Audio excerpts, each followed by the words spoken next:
Hello guys, welcome back to our channel. तो BA study पर आपका फिर से स्वागत है। तो जैसा कि आप जानते हैं, हम यहाँ पर बीए के लगभग सभी सब्जेक्ट के एमसीक्यू को कवर करा रहे हैं। आज ऐसे ही हम फिर हाजिर हैं, हमारे फर्स्ट एड एंड हेल्थ के एमसीक्यू को डिस्कस कर रहे हैं, जो कि हमारे रह गए थे। क्योंकि इसके हमने पार्ट 1, पार्ट 2, पार्ट 3 अपलोड कर दिया है, जिसमें हमने कुछ क्वेश्चनों को डिस्कस किया है। उसके हम आगे के क्वेश्चन को आज डिस्कस करेंगे, कंटिन्यू करेंगे। तो बिना किसी देरी के चलिए स्टार्ट करते हैं। तो 76 क्वेश्चन हमारे स्क्रीन के ऊपर ये रहा। इसमें देखते हैं हम, in which part of the lungs exchange of oxygen and carbon dioxide take place. यानी कि फेफड़ों के किस भाग में ऑक्सीजन और कार्बन डाइऑक्साइड का आदान प्रदान होता है। विंड पाइप में होता है, यानी सांस की नली में, आर्टरीज में यानी धमनिया में, या फिर वीन्स में यानी नसों में, या एल्वियोली में। यानी कि अब इसमें देखते हैं हम, इसका सही ऑप्शन हो जाएगा हमारा डी, यानी कि एल्वियोली में हमारे क्या होता है, ऑक्सीजन या कार्बन डाइऑक्साइड का आदान प्रदान होता है। ठीक है, अब आइए नेक्स्ट क्वेश्चन की तरफ बढ़ते हैं और उसमें देखते हैं क्या पूछ रहा है। What is the crucial work of the lungs. यानी कि फेफड़ों का महत्वपूर्ण कार्य क्या है। पंपिंग ऑफ ब्लड, यानी कि रक्त का पंपिंग। डीऑक्सीजनेशन ऑफ ब्लड, यानी रक्त का डीऑक्सीजनेशन, यानी ऑक्सीजनेशन ऑफ ब्लड, यानी रक्त का ऑक्सीकरण, या इनमें से कुछ नहीं। तो इसका सही ऑप्शन हो जाएगा हमारा सी, यानी कि ऑक्सीजनेशन। यानी कि ब्लड में यहाँ पर ऑक्सीजन का मिलता है, इसलिए यहाँ पर ऑक्सीजनेशन ब्लड बोला जाता है इसको, है ना। हमारे ब्लड भी होते हैं, एक तो डीऑक्सीजनेटेड होता है और एक ऑक्सीजनेटेड होता है। तो यहाँ पर हमारा ब्लड में ऑक्सीजन मिलता है ना। ये क्वेश्चन बहुत इंपॉर्टेंट होने वाले हैं, इनको अच्छे से समझिएगा, है ना। चलिए बढ़ते हैं हमारे नेक्स्ट क्वेश्चन पर।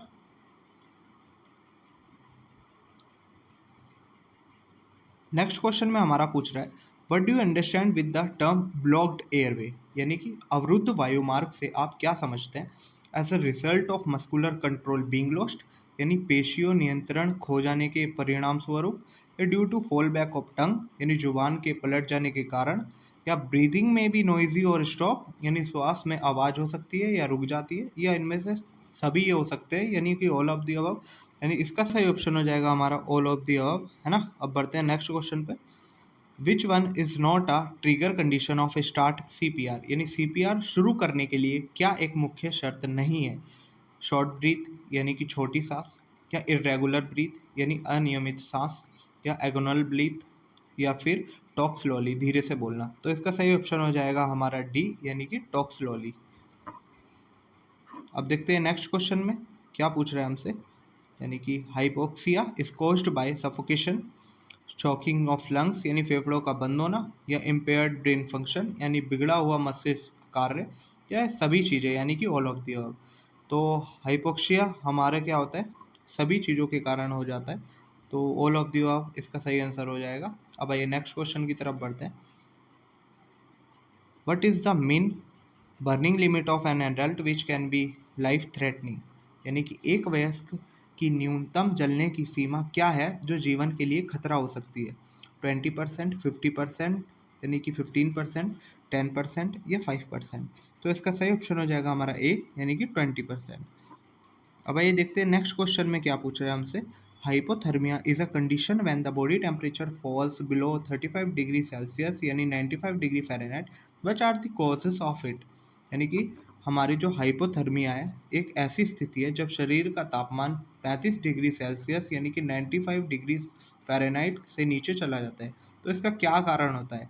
एक्सपोजर ऑफ कोल्ड, ठंड के संपर्क में, या विंड चिल फैक्टर, वायु शीतलक प्रभाव, या इमर्सन इन कोल्ड वाटर, यानी ठंडे पानी में विसर्जन, या ऑल ऑफ द अबव, यानी उपरोक्त सभी। तो इसका सही ऑप्शन हो जाएगा हमारे ये सारे ही कारण है। तो ऑल ऑफ द अबव इसका करेक्ट आंसर हो जाएगा। आइए देखते हैं नेक्स्ट क्वेश्चन में क्या पूछ रहा है हमसे। In many cases hypothermia can be accompanied with one other freezing condition that is fever, cold, frostbite, none of the above। यानी कि कई मामलों में हाइपोथर्मिया एक और ठंड की स्थिति के साथ हो सकता है। उसे क्या कहते हैं। बुखार, ठंडा, शीतदंश, या उपरोक्त में से कोई नहीं। तो इसका सही ऑप्शन हो जाएगा हमारा सी, यानी उसको क्या बोलते हैं, शीतदंश बोलते हैं, यानी फ्रोस्ट बाइट। अब ये देखते हैं नेक्स्ट क्वेश्चन में क्या पूछ रहे हैं हमसे। If a child has pushed up any small object in his nose, what will you do. यानी यदि किसी बच्चे ने अपनी नाक में कोई छोटी सी वस्तु धकेल ली है ना, तो क्या करेंगे हम। तो सीक आउट मेडिकल हेल्प, चिकित्सा सहायता प्राप्त करेंगे, या tell him to breathe through mouth only, या उससे बोलेंगे कि अब तुम मुंह से सांस लेना स्टार्ट कर दो बस, या advice him not to poke inside his nose or try to remove, उसे सलाह दे कि वह अपनी नाक के अंदर ना खोदे और ना ही निकालने की कोशिश करे, या फिर ऑल ऑफ दी अबव यानी कि सारी चीज़ करेंगे। तो इसका सही ऑप्शन हो जाएगा हमारा ऑल ऑफ दी अबव, यानी सारी चीज़ करनी पड़ेगी अगर किसी छोटे बच्चे की नाक में कुछ चीज़ चली जाती है, छोटी सी चीज़। अब देखते हैं नेक्स्ट क्वेश्चन में क्या पूछ रहा है हमारा। What question should be taken after an animal bite, यानी जानवर के काटने के बाद क्या सावधानियां बरतनी चाहिए। टेटनस इम्यूनाइजेशन, यानी कि टेटनस का टीका लगाना चाहिए। रेबिस इंजेक्शन लेना चाहिए, रेबिस का जो इंजेक्शन होता है वो लगवाना चाहिए। या smaller risk of transmission of the HIV यानी एड्स वायरस, यानी HIV एड्स वायरस के संचरण का कम जोखिम होता है, इसमें सारी चीज़ें होती है। तो इसका सही ऑप्शन हो जाएगा हमारा डी, यानी कि सारी चीज़ों हो सकती हैं अगर हमारा जानवर काट लेता है किसी को भी। तो हमको सारी चीज़ें करवानी चाहिए। अब आइए देखते हैं नेक्स्ट क्वेश्चन में क्या पूछ रहा है हमारा। Which is not the right way of treatment if any insect stings, यानी यदि कोई कीट डंक मार दे तो उपचार का कौन सा तरीका सही नहीं है। Use ट्वीज़र्स and squeeze the sting, यानी चिमटी का प्रयोग करें और डंक को निकाल लें। Try to scrape it off with the edge of the credit card if the sting is visible, यदि स्टिंग दिखाई दे तो इसे क्रेडिट कार्ड के किनारे से खुरचने का प्रयास करें। या raise the affected part and apply an ice pack, प्रभावित हिस्से को ऊपर उठाएं और आइस पैक लगाएं, या कुछ भी नहीं करना चाहिए इनमें से। तो इसका सही ऑप्शन हो जाएगा हमारा बी, सही वे नहीं है, यानी कि it is not a right way, है ना। तो अब देखते हैं नेक्स्ट क्वेश्चन में क्या पूछ रहा है हमारा। While a snake bites on a limb of someone, what should we do? यानी यदि सांप किसी के पैर में काटे तो हमें क्या करना चाहिए। Advise her not to move her limb to prevent the venom from spreading and seek out medical help, उसे सलाह दे कि जहर को फैलने से रोकने के लिए अपने अंग को ना हिलाएं, है ना, और चिकित्सा सहायता ले। या keep the casualty immobilised throughout, यानी हताहत का पूरे समय स्थिर रखें। Apply a pressure bandage on top to extend the bandage as far of the limb as possible, पट्टी को जितना संभव हो सके अंग तक दबाने के लिए शीघ्र तक पर एक दबाव पट्टी लागू करें, या सभी चीज़ें करनी चाहिए। तो इसका सही ऑप्शन हो जाएगा हमारा डी, यानी कि सारी चीज़ हमको करनी चाहिए जब अगर कोई सांप काट लेता है। ठीक है। अब देखते हैं नेक्स्ट क्वेश्चन में क्या पूछ रहा है हमारा। In which situation would you wrap a casualty in a cold bedsheet, यानी आप किस स्थिति में किसी हताहत को ठंडी गीली चादर में लपेटेंगे। स्ट्रोक यानी झटका, फेंटिंग यानी बेहोशी की हालत में, या हर्ट स्ट्रोक यानी लू लगना, या फिर हार्ट अटैक यानी दिल का दौरा। तो इसका सही ऑप्शन हो जाएगा यानी कि हर्ट स्ट्रोक, यानी लू लगने के, जब लू लगेगी तो ये सारी चीज़ें हम करेंगे। तो आइए देखते हैं नेक्स्ट क्वेश्चन में क्या पूछ रहा है हमारा। The periodicity of menstrual cycle eight intervals of, यानी मासिक धर्मचक्र की आदर्श आवधिकता का अंतराल क्या है। 20 दिन है, 25 दिन है, 28 दिन है, या 30 दिन है। तो इसका सही ऑप्शन हो जाएगा हमारा सी, यानी कि 28 दिन उसका समय होता है। अब नेक्स्ट क्वेश्चन देखते हैं। What precautions have to be taken at the time of emergency child birth, आपातकालीन प्रसव के समय क्या सावधानियां बरतनी चाहिए।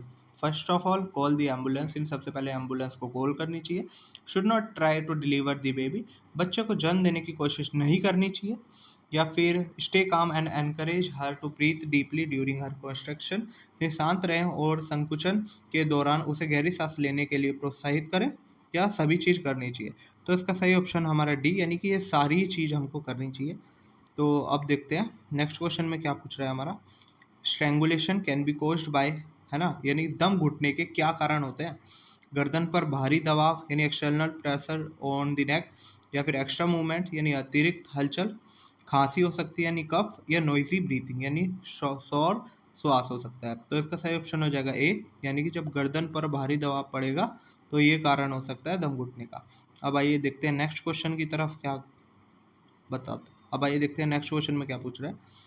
Which one is not a feature of hypoxia, यानी कि कौन सा फीचर नहीं है हाइपोक्सिया के। हाइपोक्सिया में क्या नहीं होता है, यानी bluish colour in skin, fingernails and lips, यानी त्वचा, नाखूनों और होठों में नीला रंग, मस्कुलर पेन यानी मांसपेशियों में दर्द, रैपिड हार्ट रेट यानी तीव्र हृदय गति, डिफिकल्टी ऑफ ब्रीथिंग और शॉर्टनिंग ऑफ ब्रीथ यानी सांस लेने में कठिनाई या सांस लेने की तकलीफ। तो ये हमारा जो क्या है मांसपेशियों में दर्द नहीं होता है हाइपोक्सिया में। तो आइए देखते हैं नेक्स्ट क्वेश्चन में क्या पूछ रहा है। Why the smoke is a bigger killer than fire. धुआं आग से बड़ा हत्यारा क्यों है।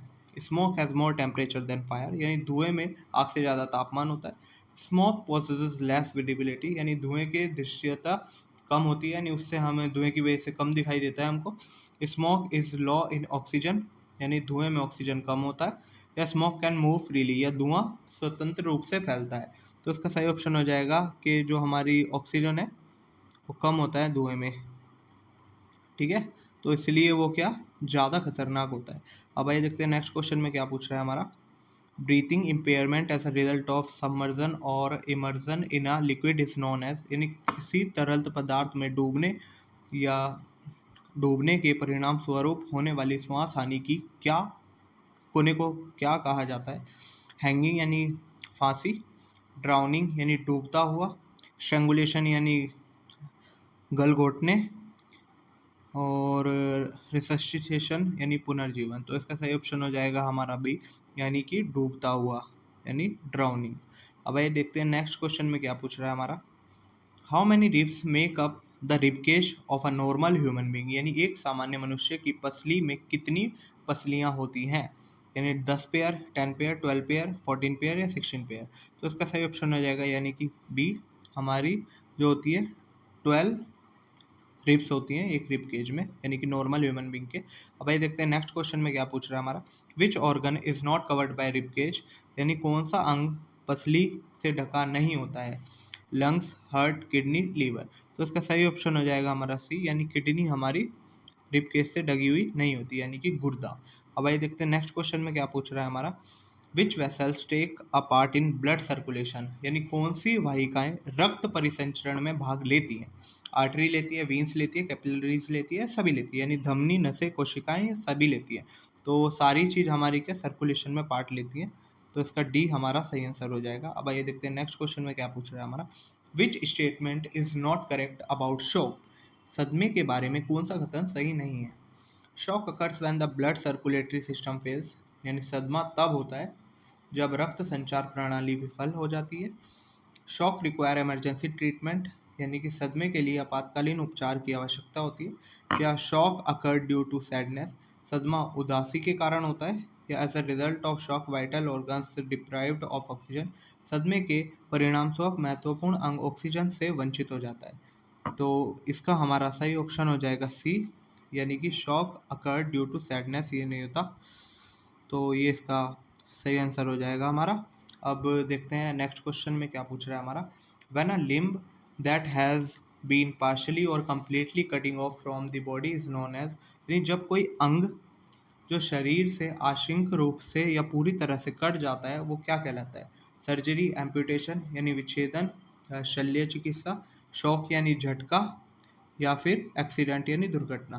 तो उसको बोलते हैं एम्पुटेशन, जब कोई भी अंग हमारे शरीर से आधा या पूरा कट जाता है उसको बोलते हैं एम्पुटेशन। अब आइए देखते हैं नेक्स्ट क्वेश्चन में क्या पूछ रहा है। What precautions should be taken at the time of amputation, यानी विच्छेदन के समय क्या सावधानियां बरतनी चाहिए। Do not wash seaward part, यानी कि कटे हुए हिस्से को ना धोएं। Do not let the seaward part touch the crushed ice when the packing it, कटे हुए हिस्से को ना धोएं, कटे हुए हिस्से को पैक करते समय कुचली हुई बर्फ को छूने ना दें। या फिर do not allow the casualty to eat और drink because an anaesthetic may be needed, हताहत को खोने या पीने की अनुमति ना दें क्योंकि एक संवेदनाहार की आवश्यकता हो सकती है, या सभी चीज़ करनी चाहिए, ऑल ऑफ दी अबव।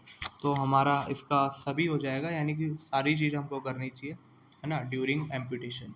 तो ये थे हमारे कुछ questions first aid and health के। उम्मीद करता हूँ आपको वीडियो अच्छी लगी होगी। अगर आपको कुछ भी डाउट हो आप कमेंट सेक्शन में पूछ सकते हैं। अगर आपको वीडियो अच्छी लगी हो तो चैनल को सब्सक्राइब करें और वीडियो को लाइक करें।